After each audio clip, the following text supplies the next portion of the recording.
It's Friday. It's June 11th, and you are watching The Drive.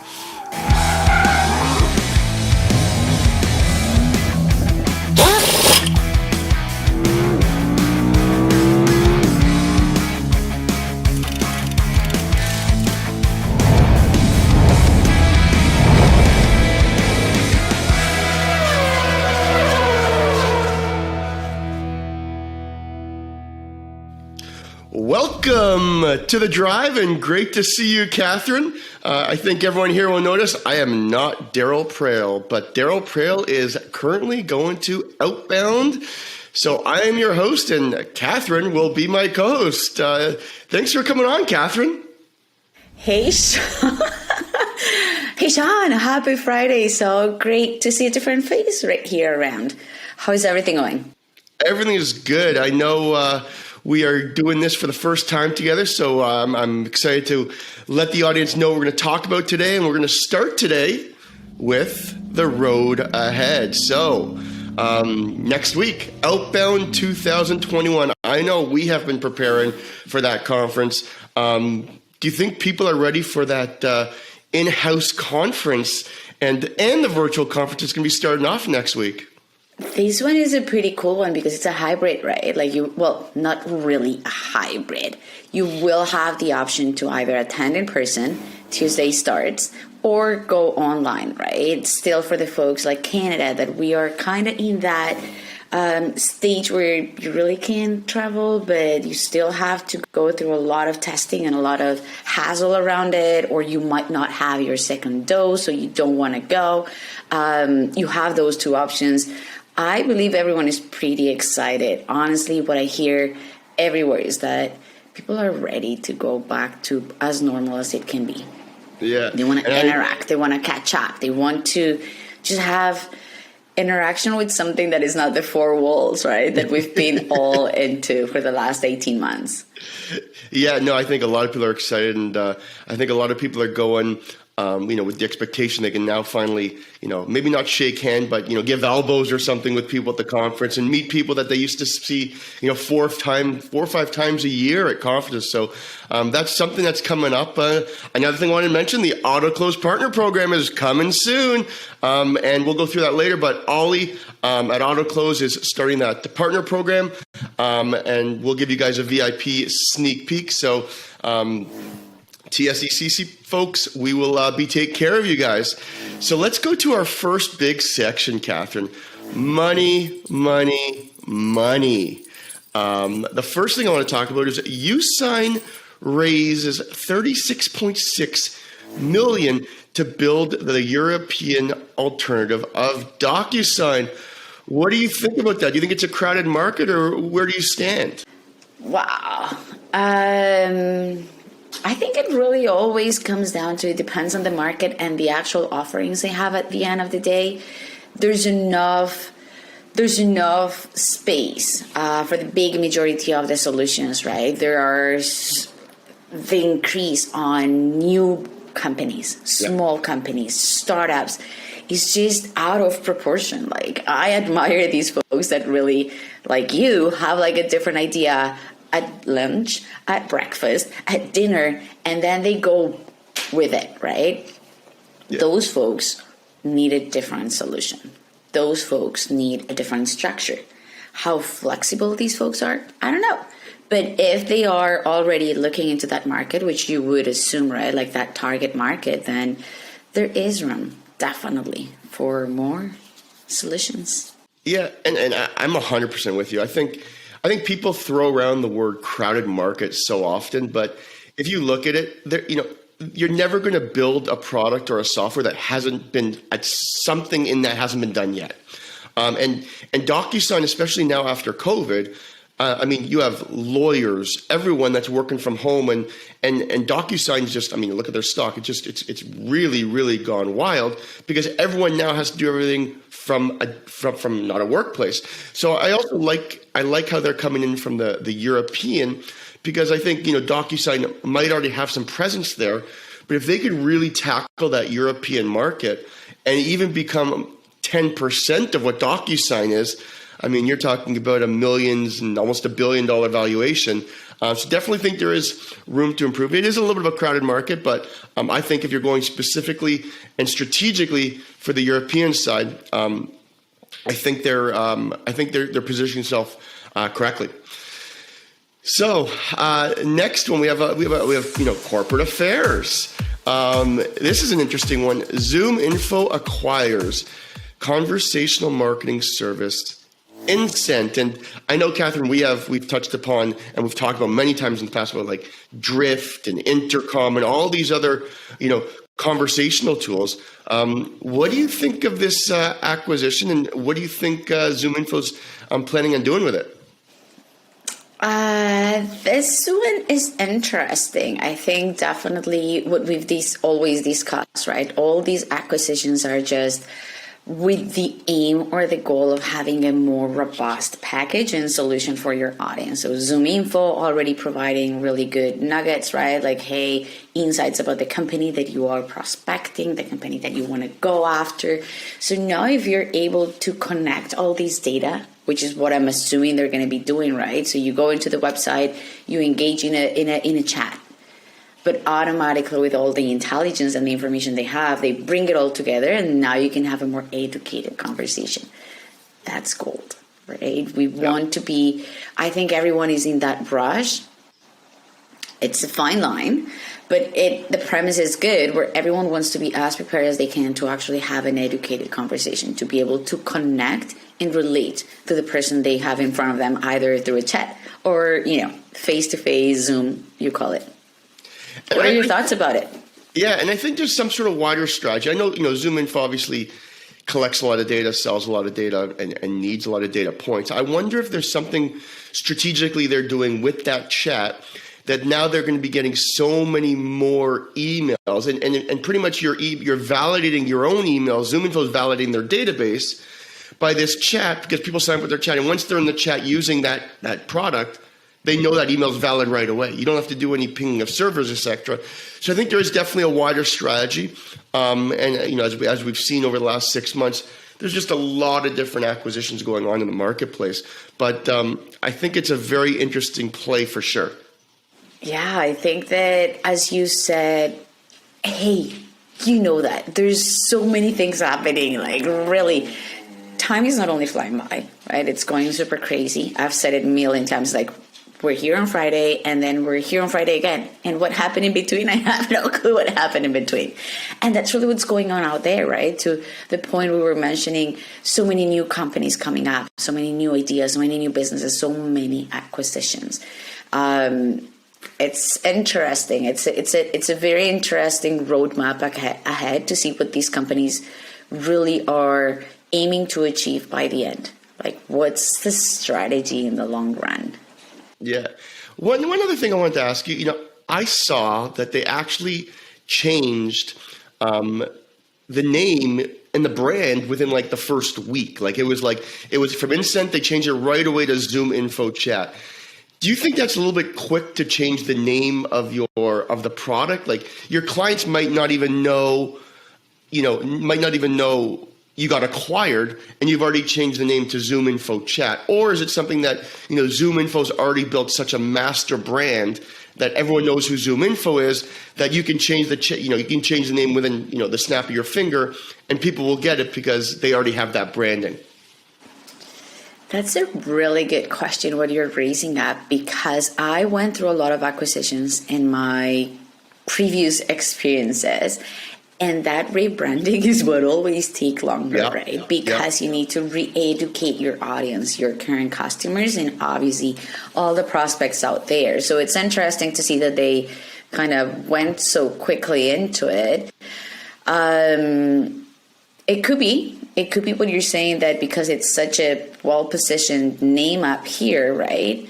They just want to make sure that there's an association with them immediately. Yeah. It can also be just that's how aggressive they want to go into the market, right? It's like, hey, this is ZoomInfo improved, and here we go. No questions asked. You're just going to get much more. So, yeah, and I agree with you, because I know with even with the VanillaSoft AutoClose acquisition, it was like something we didn't want to rush. And even in my previous roles, when I work more in with a CPG company. Like changing the brand is like, it's a transition. Like you want to, it takes forever. yeah, you want to do like the first 3 months is like, ABC is powered by DEF, and then slowly get people knowing. But they moved really quick. So it could be actually the latter of what you said. It might be they're so excited about this, and this has so many new cool things they can do that they're like, we want to get our name on this product ASAP. So I thought that was very interesting. Moving to another one, Scott Leese becomes an investor in cold email tech Lavender.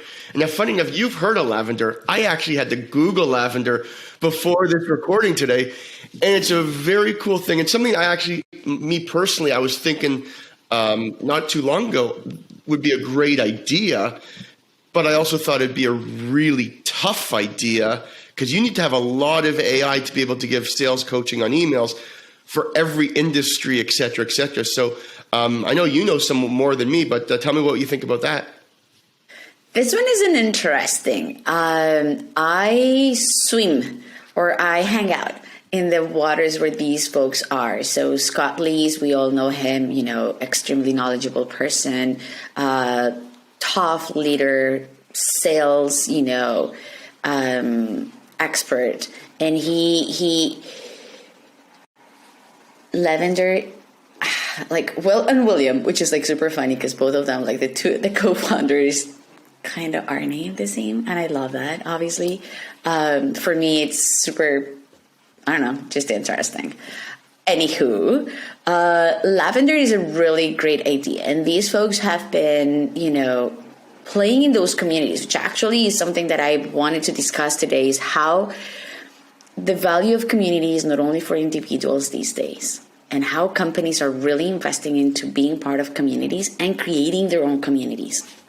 So we are going back into the importance of that, word of mouth or just reputation built out of trust, pure trust. And so these folks, again, as I was saying, like they've been super active in communities. They've been already working their ways with the actual users. They have like this trial, and the users already are in love with them. And now it's just a matter of going larger, right? Now going into the actual companies and enterprises and building into that interaction. I see for sure one of these solutions not to be a standalone, right? So these folks definitely either have to come with extras as they go or just join a larger company, right? Like all of the other solutions that have done it. But I think this is going to be pretty successful. It's a great, come on, you and I with our sales teams, we know how much we know how difficult it is to really write an email these days. You want to stand out, but everyone is doing the same things. Most of the advice out there is like, you got to make sure that you have these and you have your, call to action and you have like important information, whatever, but no one really walks you through the process of doing it right. And then people have been bombarded with all these emails and all this information as well, that everyone is pretty much in reaction mode. So it is hard these days. My team is struggling right now to get a hold of people over the phone and return and responses on emails, right? Everything is busy, everything is crazy, everything is going way too fast. So having a solution like this one as part of a team, I think it's gold. Interesting. Yeah. Very interesting to see where these guys end up. Yeah. And my thoughts are, after, being at AutoClose and even before that, and probably analyzing and seeing millions of emails go through, the number one thing and mistake people do is the content in the email. So I think having like a sales coach beside you that's letting you do it, if it's possible and the AI is proper, I think this will help everybody write emails, because people don't understand there's so much that goes into an email. How long should the email be? How long should the subject line be? What should the subject line be? Do you sell yourself, or in the first 3 seconds do you try and find a pain point? And I think people can go out and buy as many softwares as you want. You can buy every CRM if you want. You can buy every sales engagement tool, whatever you want. But if you don't know how to write a proper email, it doesn't matter if you have the best tool or the worst tool. you're still going to have a low open and deliverability rate, etc. So I think it's a very interesting product. Looks like it's relatively newer, so it'll be interesting to see. And as you know, with AI, it takes time. So you need to start building those data points, etc. But over time, if you keep analyzing emails, I think they could hit the home run if done properly and executed properly. But I think it's very interesting and definitely needed in the market today. We have another one, and I love talking about this one because it's a fellow Canadian company. Vidyard reports record-breaking growth. Vidyard's adoption grew 250%, spurred by enterprise adoption of video by sales and marketing teams across financial services, professional services, high-tech, travel, and other industries. I said this 5 years ago, Catherine. Video is going to be the most important thing in the sales funnel. I love using video. How proud are you of Vidyard right now? Oh man, I mean, like, to your point, every time I see a Canadian, flag beside the logo, it makes me just so proud and so happy. There's tons of talent over here. There's people that really are invested into it, and Vidyard clearly is doing an amazing job paving that way towards the video, right? They've come a long way on, I guess, just banging the drum on all these folks that have been so reluctant to the point they are now expanding into these serious markets that would never before consider, like, what are you telling me? I'm going to send a video to my prospect or client? Like, that's just out of your mind. No. And they've been able to break into it. Like, how amazing is that, right? Now with videos, and Sean, this is me as a human being right now. It's so difficult. It's so difficult because now you are going into that reflection mode, right? Yeah. So you record it. I've got this. I love this. I record it. I watch it. And then I'm like, oh my dear, what? You just got to do that recording 6-7 times and you'll finally get one that's good though, Catherine. This is definitely one of those that you really have to practice in order to find yourself. Because that's the key about videos, right? Don't forget that the key about the video is that you have to be even more yourself than regular, so that it is received as well that way on the other side. But I love it. This is amazing stuff for Vidyard. I don't think they're stopping anytime soon. Yeah, and I think it starts with their leadership at the top. I mean, Michael Litt, I've met him several times, been to their office about an hour away from where I live. Just a great bunch of people. They've really built not only an amazing team, but an amazing culture out at Vidyard. So kudos to Vidyard. Congratulations on that. So our next section here, Catherine, is the water cooler talk. So I know we touched upon this earlier. Events are back, in person and online. How do you feel about this? And I know how I feel, but I'll let you talk about how you feel, not only about Outbound, what's happening next week, but, all the conferences that will be happening in the latter half of the year. Are you thinking of you're going to any conferences soon, or are you thinking, you're still going to wait for the vaccinations, et cetera, and things to slow down, or where are you on this? That's a really loaded question. Definitely we know that in the US, vaccination is so advanced, yeah, right? To the point that people are just traveling as a trip. Let's go for the week to Miami. And then they get their vaccination right there. And there's no pushback, for lack of a better word, really, from the government or from the health entities on making sure that everyone gets the shot. But we also know there's a lot of people that are still reluctant to it. And that's totally fine. That's up to them.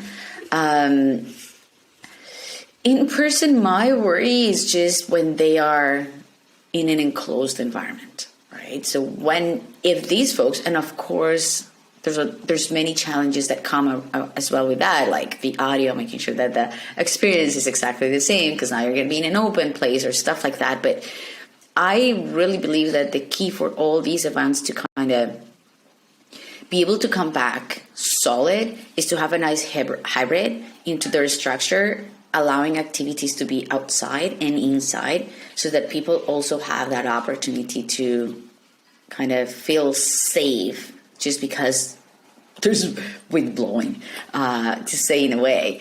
For me, the biggest thing is just the traveling part. Yeah. Right? As I said before, Canada is still under a lot of control. And so having to test myself going out, having to test myself coming back, now we don't have to quarantine in a hotel, which would kind of bring, another good $1,000 into the bill. But it's still not convenient. So I don't know how soon I would really feel okay traveling for these events, considering that they're usually short time. But then the preparation on the go and the back is just so much work. Yeah, yeah, and I think it's great that they're coming back, but I think it's very important for these first few to really make sure they're diligent with protecting everyone at the events. Because if you can get the first few events and they go smoothly, that will lead the way for the second half of the year. But I think like one thing that you said, and I think that is the future, is I think any company that's going to be hosting a conference moving forward, you have to be able to offer both. You have to be able to offer the in-person event, but as well as the virtual event, because you might have a lot of people that will want to go to the event and only be there and not want to do virtual, but you'll also have people that say, I'm not going to the event, but I really want to attend a virtual. So I think, I know a friend of mine has a company called Feedloop, and actually they're doing the virtual event for Outbound. They've built a platform that strategically is for virtual events. So I think it's great to see that we're getting back to semi-normal next week with the conference. But I'm hoping that obviously Jeb and Anthony and all the people at the conference really took their time and made sure that this is kind of like the first one of many. So I'm hoping it goes well, and then the latter half of the year we'll be seeing many more events, and hopefully some here even in Toronto.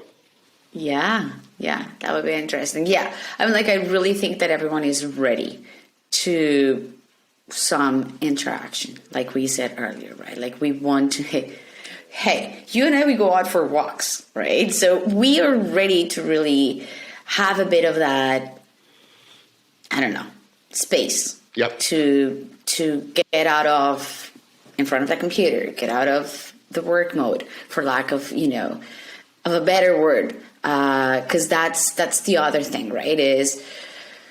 And we'll hear that a little bit in a bit, but that's the biggest challenge, is being able to break your spaces right now. It's been way too long, and these conferences, that's what they really do really well. It's break those spaces. Exactly. Well, it's now time for our next section. This is my favorite section.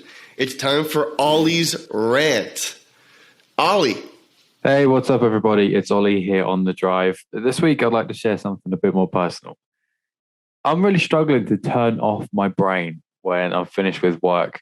And what I mean by that is I could be out having a walk after work around the field in the sun, in great weather, enjoying myself, shorts and t-shirt on. It's lovely. And I've not even got my phone with me, and bang, my mind just keeps going. I've got this idea for my partner program. I've got this idea for a cold email, that idea about the podcast next week, and I've got the webinar to plan. I've just thought of a great guest, and it keeps going even quicker than I'm saying these ideas. I can't turn it off, and I'm sure I'm not the only one. And even in the sense of here in England, you can get out a bit more than you used to be able to not so long ago. Lockdown's lifted a little bit, so it's a bit easier now.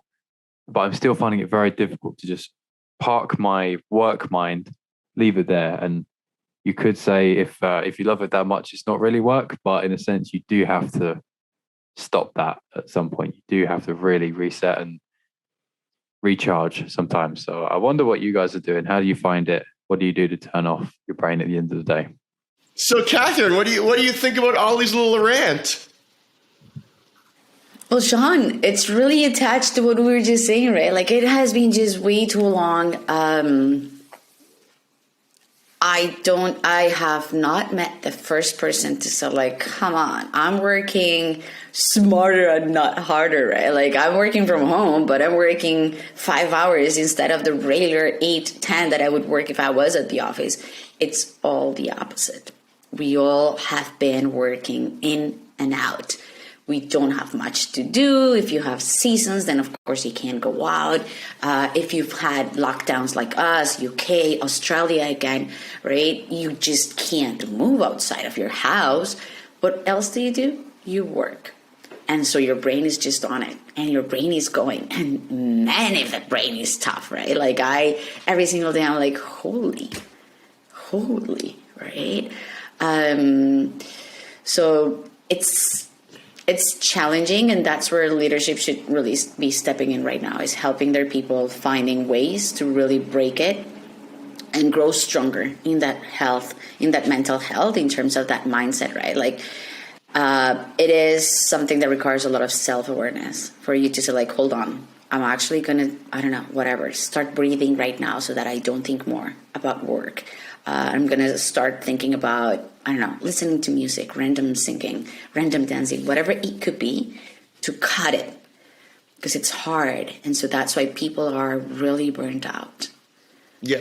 And I'm with you. I think I had this conversation actually with my wife yesterday. We were talking, and I was like, you know, like, I'm actually working from home than I was when I was working from the office. And one thing I was mentioning is, like, you know, you used to have a lunch break. You don't have lunch breaks anymore. You have lunch. You make your lunch, you go right back to your computer. You sit at your computer, you have your lunch, but you actually don't sit and take a lunch break for 30 minutes where you're taking a break away from being on your computer, et cetera, et cetera. So I personally feel like I'm working a lot more, because also in the mornings I used to drive to the office. 30-minute drive to the office. Used to put a random podcast on, disengage, 30 minutes back. You're on the subway, you're on the taxi, or whatever you're doing to get home. You're biking, you're driving. So I think if people are working longer hours, where, you know, people think they're working shorter hours, but I would definitely say I'm not working any shorter hours than I was prior to everything.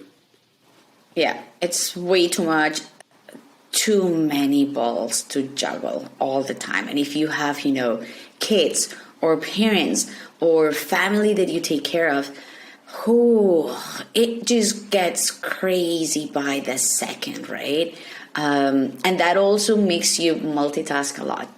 To your point, you either bring your lunch, or you're trying to help, you know, clean up the house, or you're constantly thinking about what you're leaving behind.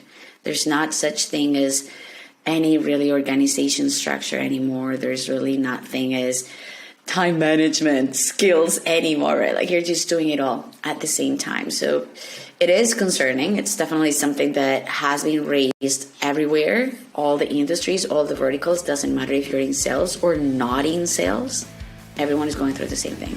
Now we just have to really all together come to an agreement. Okay, what kind of activities are we going to do? And things, you know, that we're going to be implementing into our days so that we can get through that soon enough. I can't agree with you more, Catherine. Well, I want to thank everybody for listening today. It's Friday. It's June 11th. It's The Drive. It's Sean Finder and not Daryl Prale. I want to thank Catherine once again for joining us today, and I look forward to next week's episode. Have a great weekend, everyone.